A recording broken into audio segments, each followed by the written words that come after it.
लगातार corona virus के case की संख्या बढ़ती जा रही है। यह आंकड़ा अब 7,000 के ऊपर जा पहुंचा है। लेकिन परेशानी वाली बात यह है कि इस वजह से कई बड़े फैसले और बंदिशें भी अब यहां लगाई जा रही हैं। प्रधानमंत्री नरेंद्र मोदी से मिलना होगा तो RT-PCR टेस्ट करवाना होगा। सिर्फ नॉन VIP लोगों को नहीं, बल्कि जितने भी मंत्री हैं, किसी भी राज्य से आते हैं, तो उन्हें पहले RT-PCR टेस्ट करवाना होगा। उसके बाद ही प्रधानमंत्री नरेंद्र मोदी से उन्हें मिलने दिया जाएगा। लगातार क्योंकि कोरोना केस में इजाफा हो रहा है और मौत का आंकड़ा भी बढ़ता हुआ नजर आ रहा है।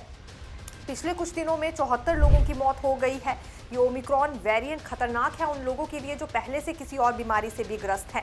केरल में सबसे ज्यादा मामले हैं। हालांकि कुल मिलाकर 7,000 के ऊपर आंकड़ा जा पहुंचा है, लेकिन 7,000 के आंकड़े में 2,500 के करीब मामले केरल में बताए जा रहे हैं। इसके अलावा 757 मामले दिल्ली में हैं, 747 मामले पश्चिम बंगाल में हैं। केरल सरकार की ओर से कहा जा रहा है कि अधिकतर मामले वही सामने आ रहे हैं और उन्हीं लोगों की मौत भी हो रही है जो पहले से किसी बीमारी से ग्रस्त हैं।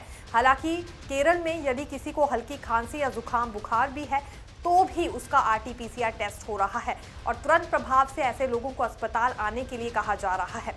हालात कुछ इस तरह के बने हुए हैं कि बीते 24 घंटों में 300 कोरोना के मामले सामने आए हैं और 6 लोगों की मौत हो गई है। रोजाना 6 से 7 लोग मौत के घाट कोरोना वायरस की वजह से उतर रहे हैं। दरअसल पिछले कल महाराष्ट्र में एक व्यक्ति की मौत हुई है, केरल में 2 व्यक्तियों की मौत हुई है और पश्चिम बंगाल में 3 व्यक्तियों की मौत हो गई है जो कि कोरोना से संक्रमित थे। आइए आपको राज्यवार हालात बताते हैं कि किस तरह के बने हुए हैं। देखिए, हर राज्य से कोरोना अपडेट सामने आ रही है। पश्चिम बंगाल में मुख्यमंत्री ममता बनर्जी ने सोमवार को राज्य के सभी प्रमुख विभागों के अधिकारियों के साथ बैठक ली थी, जिसमें निर्देश जारी किए गए थे कि सरकारी अस्पतालों में इलाज की पूरी व्यवस्था कर दी जाए। ऐसे में लोगों को घबराने की आवश्यकता नहीं है, ये सलाह भी उन्होंने आम लोगों को देनी चाहिए। गुजरात में राज्य सरकार ने कहा, हम कोविड से लड़ने के लिए पूरी तरह से तैयार है। अस्पतालों में बेड, वेंटिलेटर और ICU बेड की व्यवस्थाएं कर ली हैं। हम अलर्ट पर हैं, किसी भी स्थिति को नियंत्रित कर सकते हैं। वहीं केरल में स्वास्थ्य विभाग ने अस्पतालों को कोविड-19 और इन्फ्लुएंजा के लक्षणों वाले मरीजों का इलाज करते समय जून 2023 में जारी की गई कोविड गाइडलाइन पालन करने के निर्देश दिए हैं। अस्पतालों में सभी को मास्क लगाना अनिवार्य है। साथ ही जुकाम, खांसी और बुखार जैसे लक्षण वाले मरीजों का कोविड टेस्ट अनिवार्य कर दिया गया है।